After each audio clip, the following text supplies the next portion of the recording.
আলোচিত সেই দেবলীনা মা হয়েছেন। মা হলেন গোপী বৌমা খ্যাত ভারতীয় টেলিভিশন অভিনেত্রী দেবলীনা ভট্টাচার্য। বুধবার 18ই ডিসেম্বর পুত্র সন্তানের জন্ম দেন তিনি। দেবলীনা শাহনওয়াজ দম্পতির এটি প্রথম সন্তান। দেবলীনা ভট্টাচার্য তার ইনস্টাগ্রাম পোস্টে মা হওয়ার ঘোষণা দিয়ে লেখেন, আমরা আনন্দের সঙ্গে ঘোষণা করছি যে 18ই ডিসেম্বর আমাদের কোলজোড়ে একটি পুত্র সন্তান এসেছে।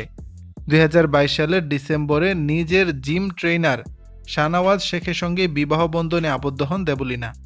গত 15ই আগস্ট সোশ্যাল মিডিয়ায় বেবি বাম্পের ছবি দিয়ে মা হতে যাওয়ার ঘোষণা দেন এই অভিনেত্রী। বিতর্কিত টিভি রিয়েলিটি শো বিগ বসের 15তম আসরের আলোচিত প্রতিযোগী ছিলেন দেবলীনা। এতে অংশ নিয়ে পোল টাস্কে মুখোমুখি হয়েছিলেন দেবলীনা রশ্মি। এই টাস্ক জয়ের জেদ তাদের এতটাই ছিল যে টানা 19 ঘন্টা একই স্থানে দাঁড়িয়ে থাকেন দেবলীনা।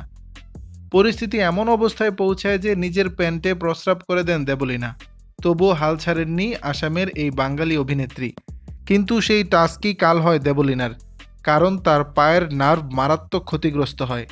এজন্য তাকে অস্ত্রোপচারও করা হয়েছিল। দর্শক, বিষয়টি নিয়ে আপনাদের মতামত জানাবেন নিচের কমেন্ট বক্স।